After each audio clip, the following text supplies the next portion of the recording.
Assalamualaikum warahmatullahi wabarakatuh. Oke, mari kita lanjutkan saja cerita kali ini, guys.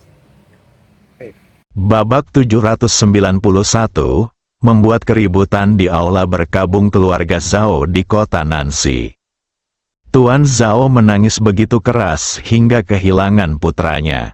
Melihat putranya Zhao Guo yang dibawa kembali sebagai mayat, Zhao Zentian menangis dan jatuh pingsan beberapa kali. Inilah harapan keluarga Zhao, sekarang harapan itu hilang, bagaimana kita tidak bersedih?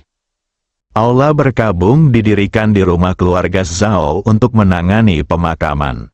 Dan baru saja, saya mendengar laporan dari keluarga saya bahwa keluarga Sui akan mengadakan upacara peringatan besok, dan semua orang yang berstatus di kota Nancy harus pergi, termasuk keluarga Zhao. Hal ini membuat Zhao Zentian merasa seperti sedang menambahkan bahan bakar ke dalam api. Tidak.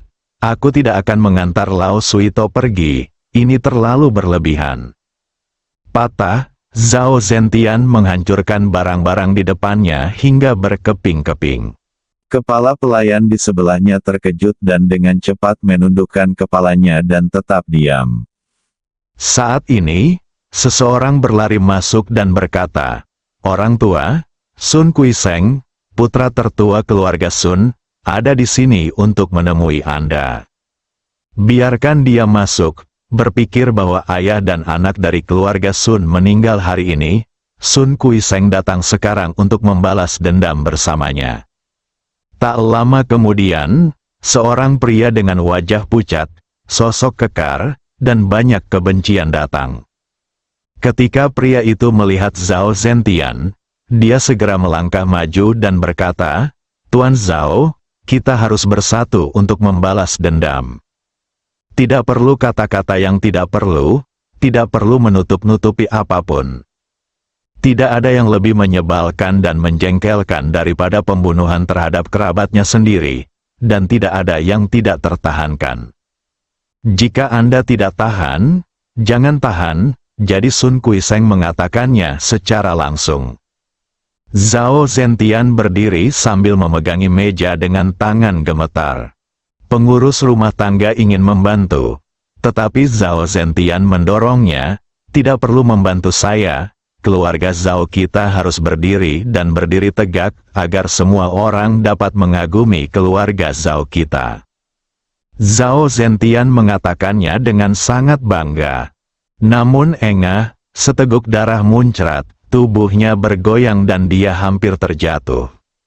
Sangat tertekan, sangat cemas, Sun Kuiseng melangkah maju dan mengulurkan tangannya. "Tuan Zhao, menurut Anda apa yang harus kami lakukan? Keluarga Sun kami selalu bersama Anda dalam suka dan duka." Kebencian karena membunuh ayahnya dan kehilangan putranya membuat Sun Kuiseng sangat marah. Zhao Zentian memegang tangan Sun Kuiseng dengan satu tangan dan melambaikan tangan lainnya, meminta pengurus rumah tangga keluar dan menutup pintu, meninggalkan dua orang. "Sekarang kita tidak bisa melawan kamar dagang Nancy dan Ji Fei itu." Zhao Zentian kembali tenang dan berkata, "Kamar dagang Nancy telah pergi, dan sekarang yang tersisa hanyalah Ji Fei." Oh, ketika Zhao Zentian mendengar berita itu, dia langsung menunjukkan ketertarikan. "Aku sudah bertanya dengan jelas. Jadi sekarang kita hanya perlu membunuh Ji Fei dan kemudian kita bisa mencaplok keluarga Sui." Saat itu, kesepakatan sudah selesai. Apa yang bisa mereka lakukan? Sun Kuiseng berkata dengan niat membunuh di wajahnya. Zhao Zentian terdiam beberapa saat, lalu segera mengangguk. "Saya setuju. Saya akan memulai hubungan saya dengan orang-orang dari aliansi seni bela diri sekarang. Keluarga Sun kami akan menyumbangkan sebagian dari uang itu." Mata Zhao Zengxing menunjukkan konfirmasi dan dia sudah menelepon. 10 menit kemudian, aliansi seni bela diri menjawab bahwa mereka akan membalaskan dendam kedua keluarga di aula berkabung keluarga Sui besok. Zhao Zentian sangat gembira dan segera mentransfer uang sesuai kesepakatan. Zhao Zentian dan Sun Kuiseng berdiskusi lagi dan akhirnya memutuskan untuk membawa peti mati tersebut ke rumah Sui besok untuk meminta kompensasi atas nyawa mereka. Keduanya sudah penuh gairah dan menjadi fanatik. Jika Ji Fei mengetahuinya saat ini, dia pasti akan berpikir bahwa pihak lain sangat bodoh. Keesokan harinya, di dalam dan di luar villa keluarga Sui, ada banyak mobil mewah yang diparkir, dan banyak sekali orang yang datang. Setelah Sui Lao meninggal, keluarga Sui memiliki terlalu banyak hal yang harus dilakukan, dan akhirnya peti mati tersebut diangkut kembali ke rumah. Jadi hari ini pengirimannya dilakukan di rumah. Adapun Sui Musheng dan Sui Mufeng yang meninggal kemarin, semuanya dibuang ke krematorium oleh Sui Mukuan dan dibakar dalam api besar tanpa meninggalkan abu sedikit pun. Sui Mukuan sekarang adalah satu-satunya pria di keluarga Sui, dan dia secara pribadi bertanggung jawab atas semuanya. Meski sibuk dan bahkan sedikit lelah, saya sangat bersemangat. Sekarang keluarga Sui benar-benar menjadi keluarga terbesar di kota Nancy. Sui Mukuan membuat pengaturan, sementara Sui Muhan berlutut dan membakar kertas. Kesedihan dan musik sama-sama terkenal, penuh kesedihan. Meski para tamu yang datang ke lokasi hanya mempersembahkan karangan bunga dan bunga, namun wajah mereka penuh rasa hormat, dan tidak ada yang berani bersikap tidak sopan. Orang-orang yang datang berbaris di kedua sisi, seolah-olah sedang mengucapkan selamat tinggal kepada kerabatnya. Adapun kesedihannya, tidak ada sama sekali, karena keluarga Sui saat ini telah bangkit untuk kedua kalinya di kota Nancy. Di masa depan, kota Nancy hanya akan memiliki satu keluarga besar. Itu adalah keluarga Sui. Memikirkan semua ini, semua orang melihat sekeliling, mencari Ji Fei yang menciptakan semua ini. Namun Ji Fei tidak ditemukan. Entah kenapa, mereka merasa sedikit lega saat tidak melihat Ji Fei dan Qi Yuan. Keduanya membuat mereka merasa seolah-olah nyawa mereka bisa hilang kapan saja. Saat ini, musik perayaan tiba-tiba terdengar di luar, dan lagu "Hari ini adalah hari yang baik" bergema di pintu. Semua orang melihat keluar. Apa yang sedang terjadi? Seseorang di sini untuk menimbulkan masalah. Sui Mukuan sudah berjalan cepat menuju pintu. Saat dia berjalan ke pintu, dia mendengar tawa keras Zhao Zentian. "Sui Totua, alangkah baiknya jika kamu mati. Anakku punya teman dalam perjalanan menuju Huangquan." "Ayah, anak baik, kamu menghukum Lao Suito dengan keras di jalan Huangquan. Kamu dibunuh oleh keluarganya." Sun Kuiseng berteriak keras. Semua orang di tempat kejadian mengalami ledakan di kepala mereka. Mereka benar-benar datang untuk merusak tempat itu. Mereka mengira keluarga Zhao dan keluarga Sun benar-benar ketakutan setelah kemarin dan harus tetap bersikap rendah hati. Namun, mereka tidak menyangka pihak lain akan datang dengan begitu sombong. Terlalu berlebihan, sungguh luar biasa. Kemarahan Sui Muhan meningkat dan dia berdiri. "Apa yang kamu lakukan?" Dia memandang Zhao Zentian dan Sun Kuiseng dan bertanya. Adegan itu terdiam sesaat. Tidak ada yang berani ikut serta dalam perselisihan antara kedua keluarga. Hari ini adalah hari yang baik. Musik ceria kembali memecah kesunyian, yang membuat Sui Muhan semakin marah. "Ini hari yang baik bagimu keluarga Sui untuk mati." Sun Kuiseng berkata dengan marah. "Sun Kuiseng, apakah kamu ingin kebencian di antara kita terus berlanjut?" Sui Muhan bertanya dengan keras. "Oh, kamu membunuh ayah dan anak kami. Menurutmu apakah kebencian ini mungkin berlanjut?" Sun Kuiseng bertanya dengan marah. "Berhenti bicara omong kosong. Sekarang gali tubuh Lao Suito dan cambuk dengan keras." Zhao Zentian memerintahkan orang yang membawanya. Dalam sekejap, sekelompok orang berlari keluar dan mengepung peti mati Sui Lao. Tidak bisa bergerak, Sui Mukuan membuka tangannya untuk melindungi. Pengawal keluarga Sui ingin melangkah maju, tetapi pengawal keluarga Zhao dan keluarga Sun telah mengambil tindakan. Semua orang bahkan tidak mengucapkan sepatah kata pun. Mereka baru saja mulai berkelahi, dan aula duka langsung menjadi kacau balau. Klik, seorang pengawal keluarga Zhao menghancurkan peti mati kristal Sui Lao dengan tongkat dan merobek topeng Sui Lao. Saat berikutnya, dia menarik tubuh Sui Lao dan melemparkannya ke tanah. Adegan itu terdiam sesaat. Kalahkan, pertama-tama hancurkan yang mati hingga berkeping-keping, lalu pukul yang hidup sampai mati. Zhao Zentian berteriak sambil tersenyum garang. Panggil Ji Fei cepat, Sui Muhan berteriak ke ruang belakang. Bab 792 orang yang mengirimmu dalam perjalanan Bang. Tongkat pengawal itu langsung mengenai tubuh Sui Lao. Meski sudah menjadi mayat, tongkat itu mengenainya, mematahkan tulang dan lengan, dan seluruh tubuh roboh. Ayah, ketika Sui Muhan melihat tubuh ayahnya dihancurkan, dia menangis dan bergegas ke arahnya. Mata Zhao Zentian sudah penuh dengan api, dan dia berteriak kepada pengawal yang memegang tongkat, "Pukul, kalahkan wanita jalang Sui Muhan ini sampai mati bersama-sama." Pengawal itu mengangkat tongkatnya dan memukul kepala Sui Muhan tanpa ragu-ragu. Tidak, Sui Mukuan berusaha mati-matian untuk berlari, tetapi perutnya dipukul langsung oleh dua pengawal keluarga Sun. Ada banyak tamu yang hadir, tetapi tidak ada yang maju saat ini. Sebaliknya, mata semua orang penuh dengan kerumitan dan bahkan keterkejutan. Jika keluarga Sun dan keluarga Zhao begitu gila dan memukuli saudara dan saudari Sui Mukuan sampai mati, mereka tidak perlu lagi mendengarkan keluarga Sui. Dan jika keluarga Sun dan keluarga Zhao dimusnahkan oleh Ji Fei, maka tidak akan ada 3 keluarga besar di kota Nancy, dan mereka dapat menjalani hidup mereka dengan penuh gaya. Banyak orang bahkan diam-diam mengepalkan tangan mereka, dan hendak melangkah maju untuk membantu kedua keluarga itu memukuli Sui Muhan dan Sui Mukuan sampai mati.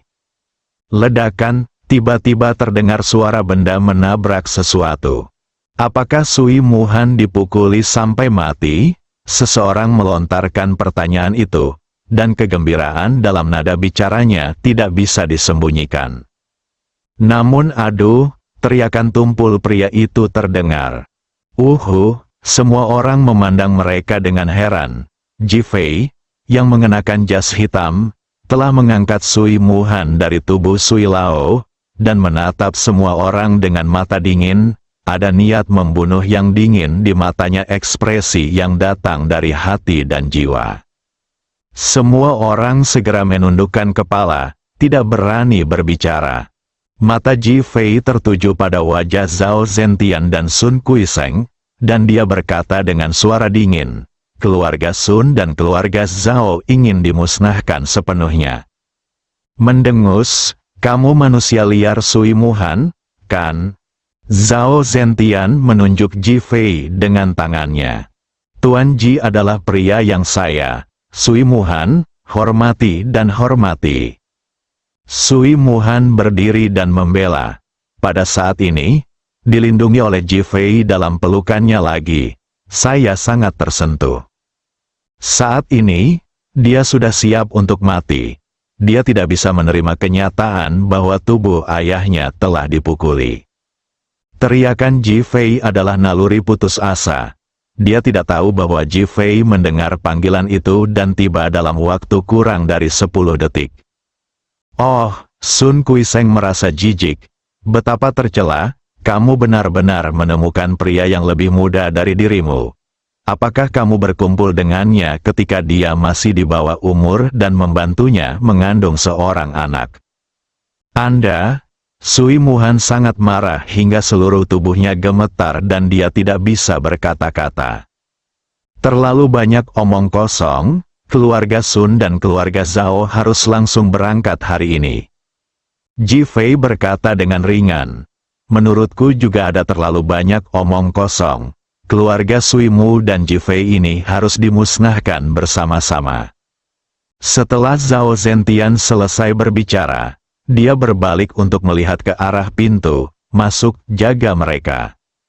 Wow! Serangkaian langkah kaki yang berantakan terdengar, dan kemudian selusin orang berseragam kamuflase terlihat bergegas ke aula sambil memegang orang kulit hitam di tangan mereka.